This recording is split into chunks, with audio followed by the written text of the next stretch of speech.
Good evening, Rams. Welcome back to Local Beats. I'm Abby MacPhail. And I'm Kyra McKinley. Tonight we have a great show planned, leading off with a look at a local venue, followed by a trip to the LSC to talk about some Taylor Swift tunes. After that, we'll give you a look at what's happening in the Colorado music scene in Abby's segment, Colorado Concerts. We'll bring in our friends from CTV Cooks to help us make some delicious recipes brought to us by musical geniuses. And we'll top it all off with some of our favorite music recommendations and break down a pressing topic in the music industry: who is the greatest guitarist of all time? All this and more starting right now on CTV.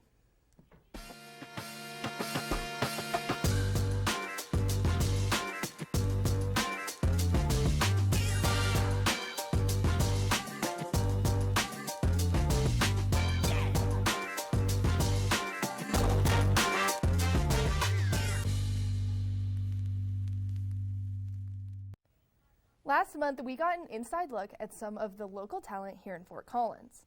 Music by Masses is a music competition company where listeners get to choose the musicians they want to see live. Last month, The Coast held features artists Cam Piper, Hunter Del Talto, and Bobby's World in their 5th competition. What I really liked about this show was each artist had their own vibe, so no matter what you listened to, you could have a good time. The crowd really loved Cam Piper, and it was overall a really great atmosphere. Music by Masses has another competition coming up on April 13th, so if you want to tap into local artists, keep an eye out for that. I have really had a good time seeing these artists come together. Honestly, same. I'm very excited. Maybe I'll go to the one on the 13th, but it looks like a super cool event, and that's cool. You got to go to it. Yeah, a lot of great places have these competitions, so it's really cool. Absolutely. And speaking of great venues in Fort Collins, this town is filled with coffee shops, but I'm going to bet you've never been to a coffee shop turned music venue like Wolverine. Wolverine, which is a local store in Fort Collins, is a coffee shop, bookstore, music venue, and even a publishing company. Specifically, Wolverine is a very, very exciting place, and it always has the energy that there's something happening, that there's going to be the next rising star coming out of it, or something of that matter, the next artist, the next poet. And I'm honored and, to be a part of that and to be asked to, play there and be, an artist. Wolverine is a place for individuals like Anthony to foster their creativity through their programs like their music residency. We basically take 3 months out of the year, so we have a winter, a spring, summer, and a fall residency. Out of those 3 months, we have 4 artists that each get a week of that month. They have 2 hours, and they have the option to take that whole 2 hours and just play all of their music. They can bring in other people to open for them, to collaborate with them. So it really, I think the beauty of the program is the openness and flexibility where each artist really can make it what they want to make it. And everyone always does something a little different, and it's always so wonderful to see what these musicians do, especially when they're encouraged to collaborate. Anthony was able to grow in his musical journey by collaborating with Elka, who was another resident at the time. And she got us all together. She had this idea of bringing together love songs and love poems and and love letters. So that's how it started. She asked some of some of her friends and stuff for love letters, and we kind of read through them and got feelings and worked out some structural things, and then coming together, that was close for me because I rarely write love songs. No, not necessarily what comes out when I sit down, Wolverine aims to create a space where artists like Anthony and Elka and their other residents can collaborate with each other and explore their creativity. There are only a few art spaces where people can come into a creative space, a non-judgmental space, as a creative, as a patron, a listener, however you want to show up. And it's really, I think it's most impactful to see how welcoming we continue to be as an overall community. Wolverine has quickly turned into one of my favorite coffee shops and music venues here in Fort Collins. It's really amazing. They have some of the best coffee I've ever tasted and some of the best music in town. Yeah, and I think it's really cool that they mentioned, who could come out of this. Yeah. I know that, I've been seeing a lot of videos of Taylor Swift performing at like barbecues and bars. We get a and Taylor it's Swift crazy. pop-up? I don't know. Maybe, Speaking of maybe. Taylor, though. Yeah, with Taylor Swift kicking off her Eras tour, we wanted to know what Rams loved about the Queen of Pop herself. Earlier this week, Kyra and I walked around the Laurie Student Center to ask other students what their favorite Taylor Swift song is. Today, Abby and I are at the Laurie Student Center again for another segment of Beats on the Street. And today, we are asking people their favorite Taylor Swift songs in honor of the Eras tour starting up. Okay, so what is your favorite Taylor Swift song? You Belong With Me. That's a very solid choice.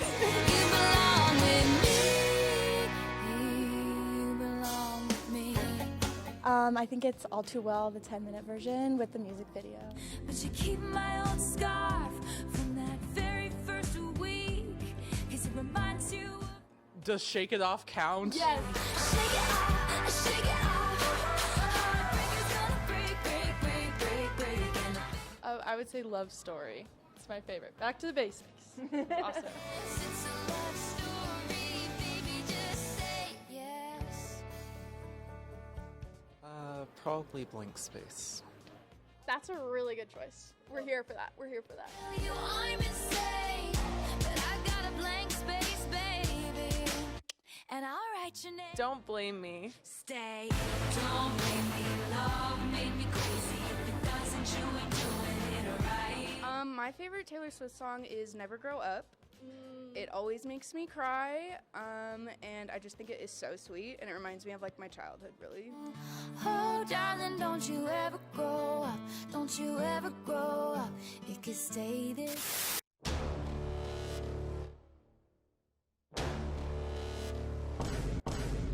What is your favorite Taylor Swift song?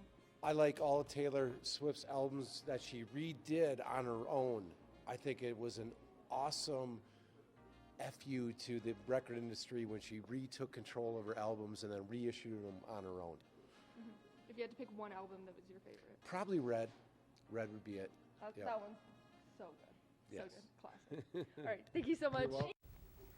It was really cool to see how many people like spanned the length of Taylor's discography. I know I'm personally like an old Taylor girl. I know, we were just talking about that before the show. I love old Taylor, but I've also been getting into some of her new stuff as well. It's iconic. We got Pete Whack as well. I mean, man. No complaints. Yeah. Well, guys, that's all we have for you right now. But stay tuned after the break. Abby will be giving us another segment of Colorado concerts. We'll be right back.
Welcome back from the break, but more importantly, welcome back to another installment of Colorado Concerts. This is where I get to be your humble tour guide to all kinds of concerts in Colorado.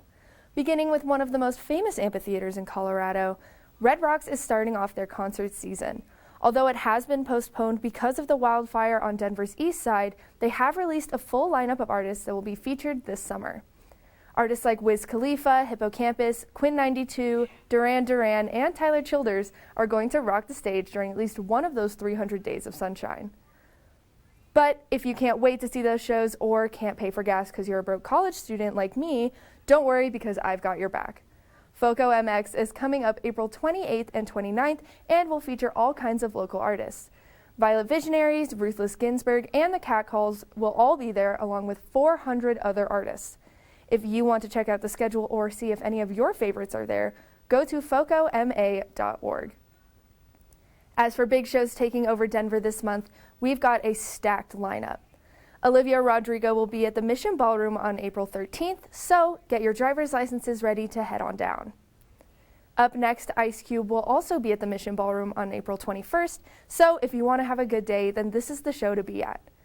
Finally, if you're feeling a little nostalgic for the 1990s, then Sublime with Rome will be the cure, and they will be at Red Rocks on April 28th. Unfortunately, that brings us to the end of Colorado concerts, but don't you dare change the channel. Up next, you get to see Elvis live vicariously through me alongside CTV Cook's very own Julie Baltazar. Stay tuned. Living with someone you don't know on the other side of the wall is hard, especially if you don't know how to be a good roommate. The first thing that you'll want to do to be a good roommate is make sure that you always stay quiet.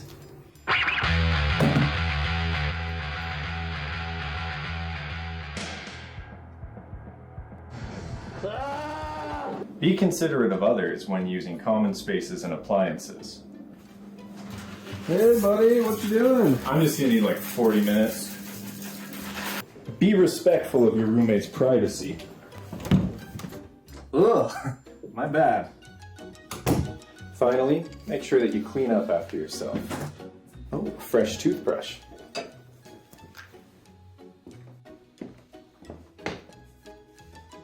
Have you seen my toothbrush? Follow these tips to get along with your roommates and your landlord.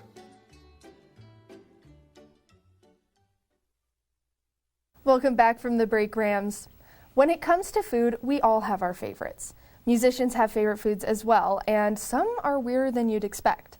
Recently, I got to meet with Julie Baltazar of CTV Cooks, and together we made some musicians' favorite dishes. Today, we'll be making the Fool's Gold Sandwich. This sandwich is often associated with Elvis Presley, and legend has it he can eat an entire one by himself.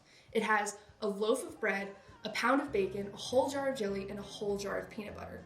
Elvis even once flew a $70,000 flight to Denver to buy 22 of these sandwiches for him and his friends.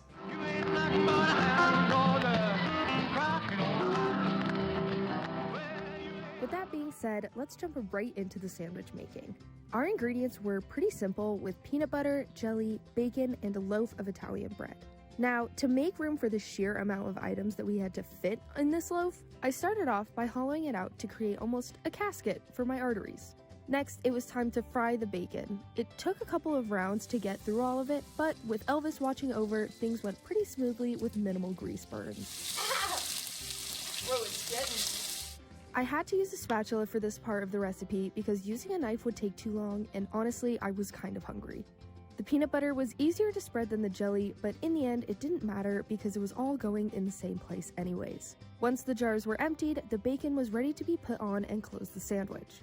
The hardest part of this recipe was trying to cut the sandwich because the peanut butter and jelly did not create the best foundation, but I pulled through and we got the best slice we possibly could. Should we like... Wow. It's kind of hard to eat. I think I would make this, but on a significantly smaller scale. The amount of peanut butter makes me feel like a dog when you give a dog peanut butter. I mean, I was overwhelmed by the amount of jelly. I don't know. Flavor-wise, it's not bad. It's No. like a... Flavor-wise, I give it like a 7 or 8 out of 10. I think if like your sandwich is kind of folding in It's on too itself when you try to pick it up, I think that's probably not a good thing. But I think if it were like a normal PB&J with like normal quantities of both peanut butter and jelly and like 2 or 3 pieces of bacon on top, I think it would be a pretty solid sandwich.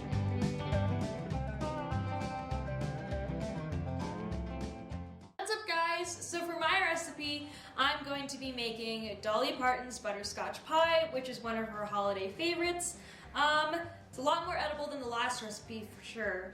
I don't really have any particular reason for picking this recipe, besides the fact that I am much like Dolly Parton because I also like to cook, I also like to bake bread and cookies and pies and cake.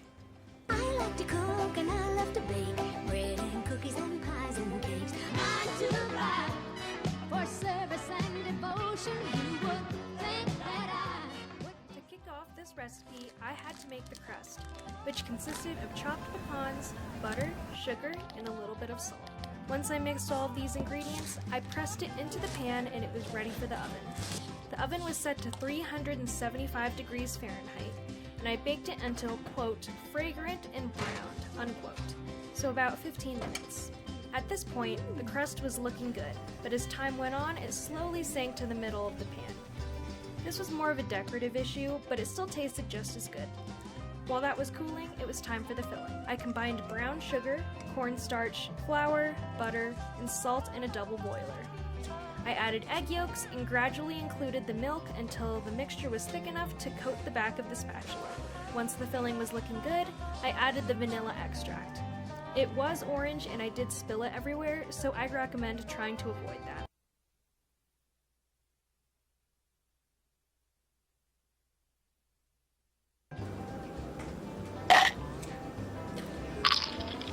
Quite sweet. I wouldn't say that it's like the Elvis sandwich, but no, this tastes good. There wasn't an aim to balance any of the flavors here.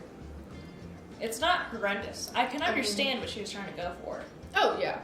So with today's recipes, I felt like I'm sure that the structural integrity would be a lot better if we cooled it for hours, like most people do with their pies. Taste-wise, it's a bit too sweet for me. It's definitely butterscotch pie. I think if someone's grandma came up to me and they offered me a slice of pie and then they gave me this, I would enjoy it. if you have a problem with these recipes, hold a little seance for Elvis and then email Dolly's management team. I had a great time working with Julie, and it was so fun to make both of these recipes. Elvis is one of my favorite artists of all time, but I do have to say that sandwich was a little insane, and I cannot believe he actually ate that. I was shocked. When that was playing, I was whispering to Abby, I was like, he ate the whole thing? The whole thing. That's And he insane. would order a lot of them. He would order 12 for Lisa Marie's birthday. Where was he getting these? Denver. There was only one place in Denver that would make this. Yeah, someone from Denver would make that. And it was a hefty sandwich, too. Like, it wasn't light. You could only eat about that much of the bread. That's insane. And when it came to Dolly Parton, I like Julie's quote, it wasn't horrendous. It wasn't. It was pretty good. But at first I was like, I don't know. Maybe I'll try it. We should have probably let it cool a little bit longer. Okay. When we started moving it from the pan to the plate, it kind of just started falling everywhere. Yeah, I like how you guys reference, like, if someone's grandma offered me this. Like, I feel like that's a very fitting recipe, like your grandma would make you that. Oh, absolutely. I don't know. 100%. Well, with that fun experience, that is all we have for you right now, Rams. But stay tuned, because coming up, you'll get to hear all the new tracks Abby and I have been listening to, and our debate on who the greatest guitarist of all time is.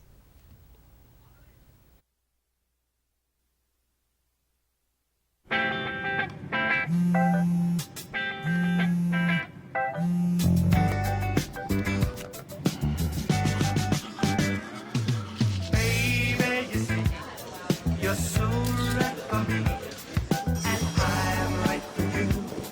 I love the things you do, like sweet tasting wine. Your lips are so divine. Your loving turns me on. My lonely days are gone. That's why I'm never gonna let you go. Never gonna let you go. Babe, I'm never gonna let you go. No, no, never gonna let you go.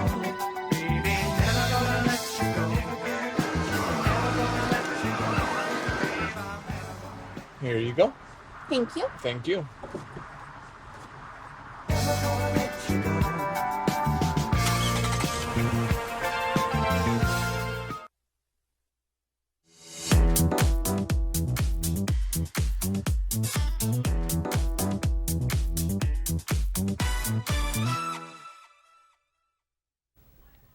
Ladies and gentlemen, I have great news. The commercials are over, and Abby and I are back on your TV screens, ready to hit you with some new tracks that Abby and I have been listening to. Are you ready to get into these recommendations?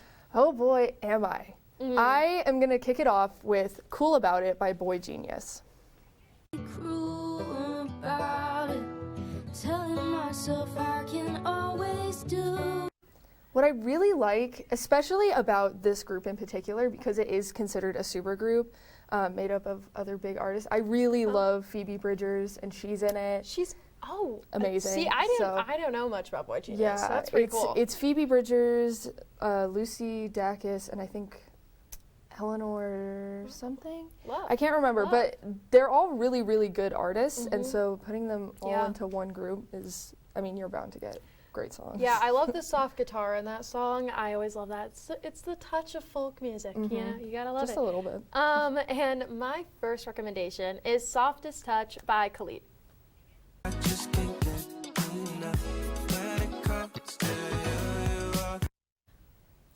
That's a pretty good song. I feel like I haven't seen a lot from him recently, so I really enjoyed it. I know. Khalid was very much 2016, I'm riding on the bus to a volleyball game. Yes. And so it's really cool to hear some of his new music now that I'm all grown up, per se. Now that we're aged and matured, yeah. I feel like I really listened to him a lot. Like, like in my sophomore year of high school, probably 2016, and like Another Sad Love Song. I'm glad that he seems a little happier now. I know. That's good. He seems happier. More upbeat. It's a little groovy, Right? I a little know. disco-y. Yeah, it was kind of, he had the vibes. And speaking of people I listened to in high school, up next is Valentina by Daniel Caesar.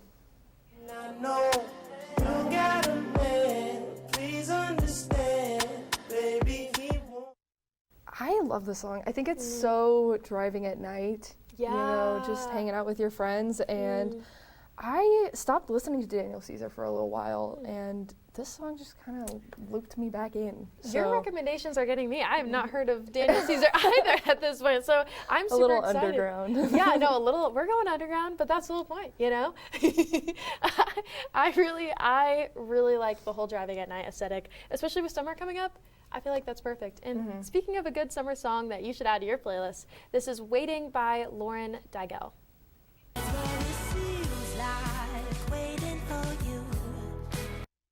So this song is really good. I really like her as a singer, especially in this song. Her vibe is represented very well. It's very soulful, but also pop, and her songs have some cool, deeper meanings too. You know? Yeah, it's always fun to have something that's a little mix of everything to throw on the playlist, I spice love things up. Artists who are very like exploratory, and she is very much that. And this song especially definitely was a little more soulful, but I think it's super cool. It's kind of like reminds me of Adele. A little, you know, like a little like a new Adele. We shall say. Love it. And I'm going to end my recommendations with Cannonball by Michigander. Burn the bridge and look the other way. This one's just fun. It's just like a fun little like summer song. Yeah, I love how we got like the summer theme going on tonight. I had never heard of them before, so I was like, okay. You surprise, got me. surprise! I haven't either. I'll this check time. it out, and then I ended up loving it. So. Yeah, I know. I feel like I find a lot of really good music on like Spotify's like new music It's always the racks. artists you've never heard of that you know get you going on their music with just one song. Which is that's good. We always want to find new music. And speaking of one of my new favorite artists, this is "With All My Heart" by Aluminum and Jack.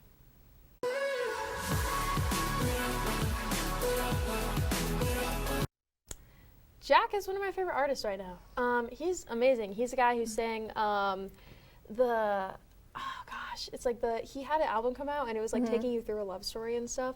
I cool. definitely have heard of him before. Yeah, like he's amazing. On TikTok or Instagram or somewhere in my social media recommendations. Big for social sure. media guy. Well, and he's blowing up like crazy, and he still doesn't have a manager. As far as I've known, that's been a big, thing that they've been reporting on, is he doesn't have a manager. He's doing it all on his own. And yeah, he's pretty young. I think he's about 20, and he's doing it all by himself, which is amazing and impressive. That is really, really impressive. Yeah, and it's cool to see him collab with such a big band as them, too. So, oh my gosh, yeah. Honestly, very That's impressive. crazy. Very impressive. Well, with all of our favorite music out of the way, it's time for the part of the show where Kyra and I debate music topics and hopefully to come to some sort of consensus. This is The Breakdown. This month's question is, who is the best guitarist of all time? Oh boy. This is going to get Abby and I, I'll tell you this. Usually, it's a hard one to narrow it down. Usually we don't disagree on stuff. We might today. We might today a little. We both came in saying, you know what, we've got like a top 4.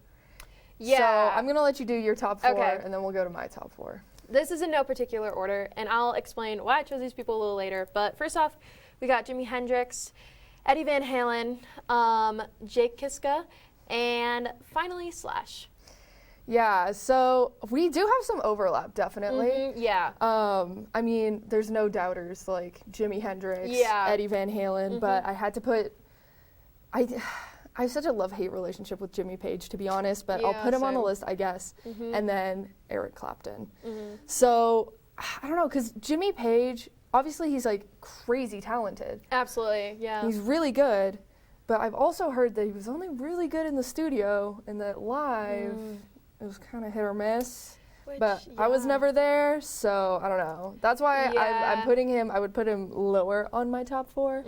But obviously Jimi Hendrix has to go at the top. Eddie Van Halen was insane. I would definitely say Jimi Hendrix, Eddie Van Halen, and then the other two are definitely up for debate. I put, and Jake Kiska I put up there because, first off, generationally, I feel like a lot of these people are a little older, and he's someone who's in our generation who's doing really good. I mean, he got Best Guitarist on Rolling Stones, 2 years ago or something? Yeah. And he's very talented and performing live, too. He's very, very talented live. He's very talented in the studio.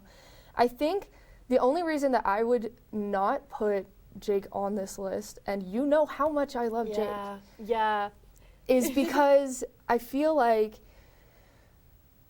Jimi Hendrix and Jimmy Page and all these Jimmys out there, they were so experimental with playing guitar, especially, I mean, Eric Clapton as well, and Eddie Van Halen. If you look at videos of them live, there's parts of the show where they're not playing on the body of the guitar at all. They're just playing on the neck, which is really, really cool. And Jimmy's use of the pedals completely transformed Jimi Hendrix, to be clear. And I would say, I have him on there too, just also he's so young.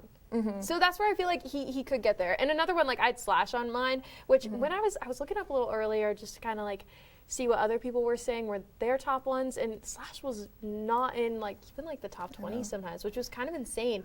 But I feel like I picked him because again, just cultural impact first off, and generational, he's kind of closer, you know. Secondly, Guns N' Roses would not be Guns N' Roses without Slash. All the songs, their top songs, Sweet Child of Mine, Paradise City, and Welcome to the Jungle, without the guitar. Slash, and especially the solos in Sweet Child of Mine, Paradise City, and November Rain. Just insane. It takes a very talented person to be able to, get those nailed, especially if they're performing them live, which they do. Yeah, which is insane. I mean, they were iconic. In recent years, one of the most popular rock bands. And they, really, had a big impact on rock, almost that going into that grunge era in the 90s. And, he definitely gets a mention. I don't think a lot of people consider a lot of recent artists because I don't think they've made their impact historically yet, but I definitely think they will. Yeah, and honestly, if I'm going to go with a bit of a deep cut right now, just because I don't know who else knows this person, but Alan Holdsworth, he's a jazz and blues guitarist. He is, if you're looking at the technical aspect of playing guitar, he is probably one of the best of all time, ever. And so, I don't know. I if I had to narrow it down and just pick one, I'm going to have to go with Jimi Hendrix. I'm going to have to agree with you. I'm going to have to agree with you on that. Well, another successful debate for Abby and I today, guys. And that's all we've got for you tonight. But thank you so much for being with us, and we hope you had a blast watching our show and got just a little more interested in the world of music around you. I'm your host, Kyra McKinley. And I am your host, Abby MacPhail. Have a good night.